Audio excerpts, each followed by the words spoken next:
तो math wise education में आपका स्वागत है। स्टार्ट करेंगे क्लास 12 फिजिक्स चैप्टर नंबर 1 स्थिर वैद्युति की इलेक्ट्रोस्टैटिक, जिसके अंदर आपको ये की पॉइंट दिए गए हैं।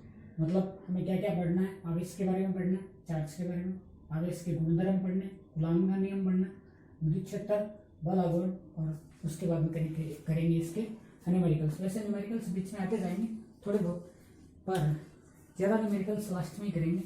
तो बात करते हैं आवेश, चार्ज क्या होता है। चार्ज क्या होता है? आवेश, आवेश किसी पदार्थ का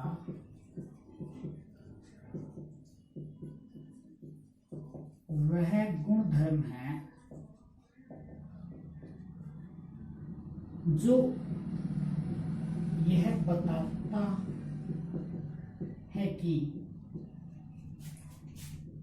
वह पदार्थ विद्युत क्षेत्र तथा चुंबकीय क्षेत्र में कैसा व्यवहार दर्शाएगा।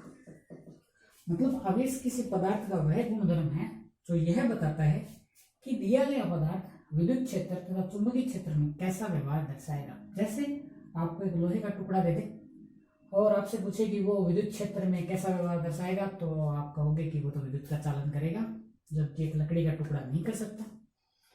और यदि किसी लोहे के टुकड़े को चुंबकीय क्षेत्र में लेके जाएं तो आप कहोगे कि वो चुंबक की तरफ आकर्षित हो जाएगा, जबकि लकड़ी का टुकड़ा नहीं होता। तो इसका मतलब क्या है कि लकड़ी के टुकड़े और लोहे के टुकड़े के अंदर जो आवेश है वो बेसिकली उनके गुणधर्म हैं, और वो यह बताते हैं कि वह दिया गया पदार्थ विद्युत क्षेत्र और चुंबकीय क्षेत्र में कैसा व्यवहार दर्शाएगा। सही बात समझ में? अब आवेश कितने प्रकार के होते हैं? आवेश 2 प्रकार के होते हैं। आप नोट्स बनाते जाएं साथ में,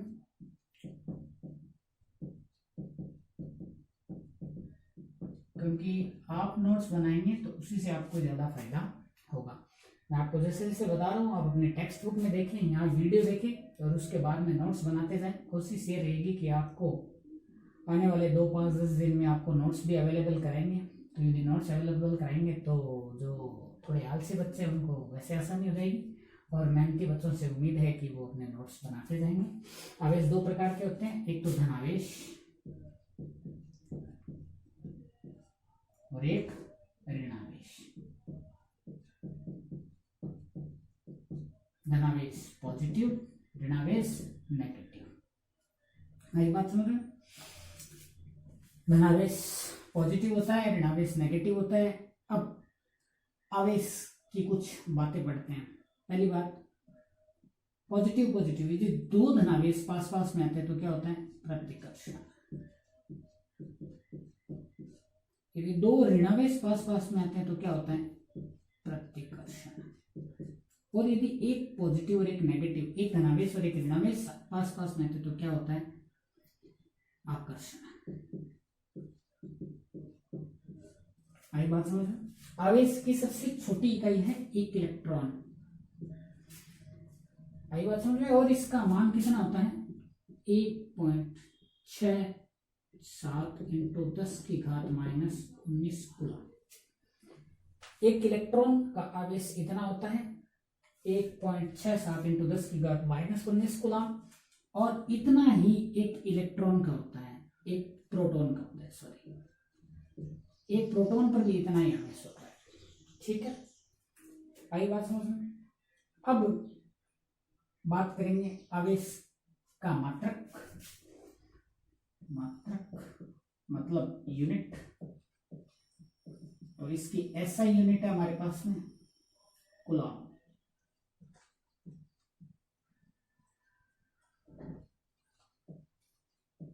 कूलम्स, ऐसा यूनिट क्या है इसके? कूलम्स। इसकी सीजीएस यूनिट फ्रैंकलिन, या फिर स्टे कूलम, और 1 coulomb is equal to 3 × 10⁹ franklin के बराबर होता है। और इसकी सबसे बड़ी इकाई होती है faraday. 1 faraday equal to 96500 coulomb, मतलब 1 फैराडे की वैल्यू 6500 कूलम के बराबर होती है। अब बात करते हैं इसके विमा डायमेंशन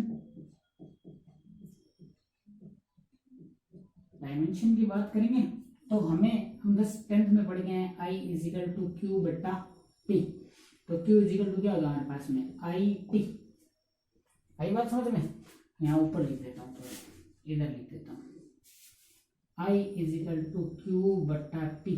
तो हमारे पास क्यू इजिकल टू क्या हो गया आई टी, और आई क्या है विद्युत धारा, विद्युत धारा की विमा A1, तो हमारे पास क्या आ गया A1, और टी की विमा T1, तो हमारे पास इसकी विमा कितनी आ गई M0 L0 A1 T1। आई बात समझ में।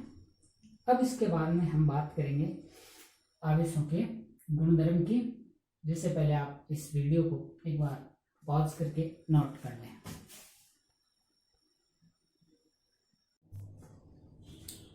तो आइए बात करते हैं आवेशों के गुणधर्म।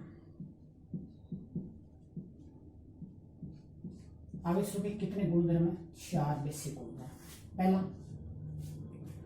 पहला गुणधर्म है आवेश की योज्यता। योज्यता का मतलब क्या है, देखो आवेश 2 प्रकार के होते हैं, एक ऋणावेश और एक धनावेश, और आवेश का मतलब होता है कूलम। आई बात समझ। मान लो ये मेरे पास कोई निकाय है जिसके पास 2 कूलम चार्ज है धनात्मक,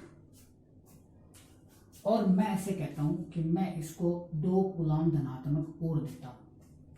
तो 2 कूलम तो इसके पास था और 2 मैंने इसको और दे दिया, तो कुल कितना हो गया इसके पास में 4 कूलम हो गया, वो भी धनात्मक।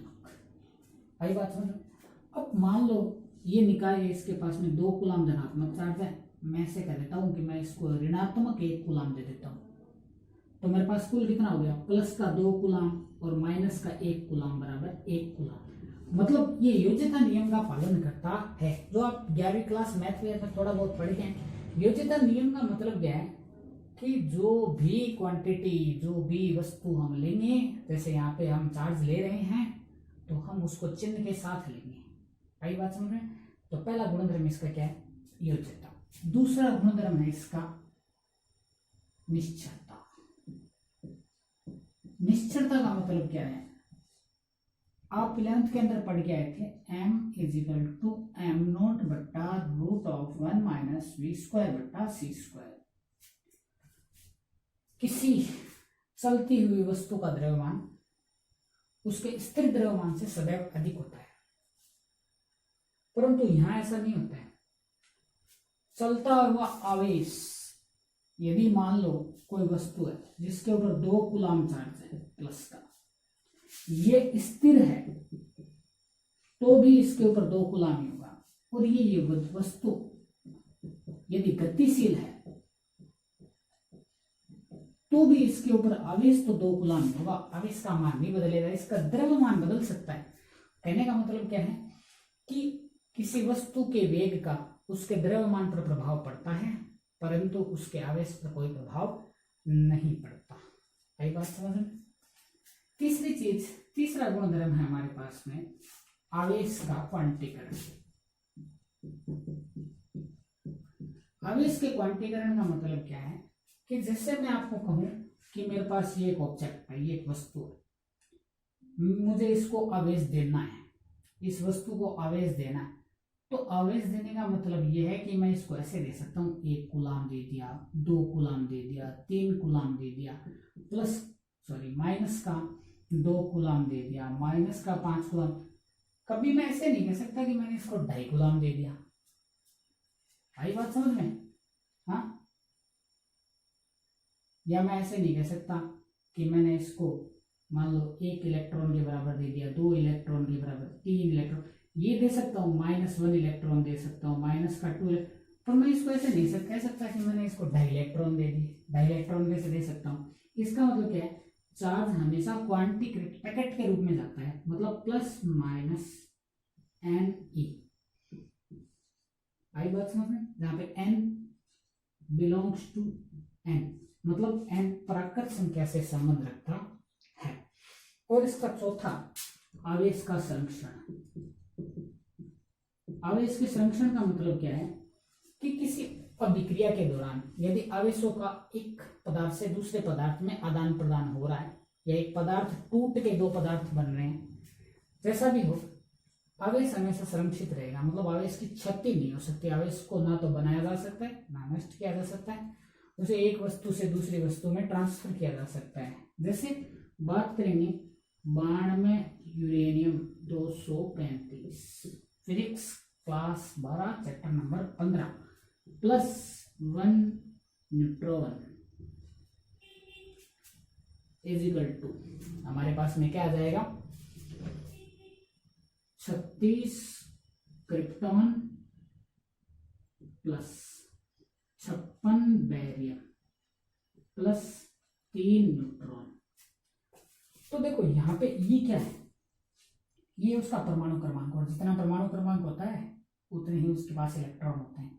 मतलब इसके पास बाण में इलेक्ट्रॉन है और बाद में क्रिप्टॉन और बेरियम बना, तो क्रिप्टॉन के पास कितने इलेक्ट्रॉन, 36, और बेरियम के पास 56। 36 और 56 बाण में और बाद में भी, पहले भी बाण में और बाद में भी 92। इसका मतलब क्या है, इसका मतलब है कि आवेश सदैव संरक्षित रहता है। आवेश को किसी भी अभिक्रिया के दौरान नष्ट नहीं किया जा सकता, ना ही उत्पन्न किया जा सकता है। आवेश सदैव क्या रहता है, संरक्षित रहता है।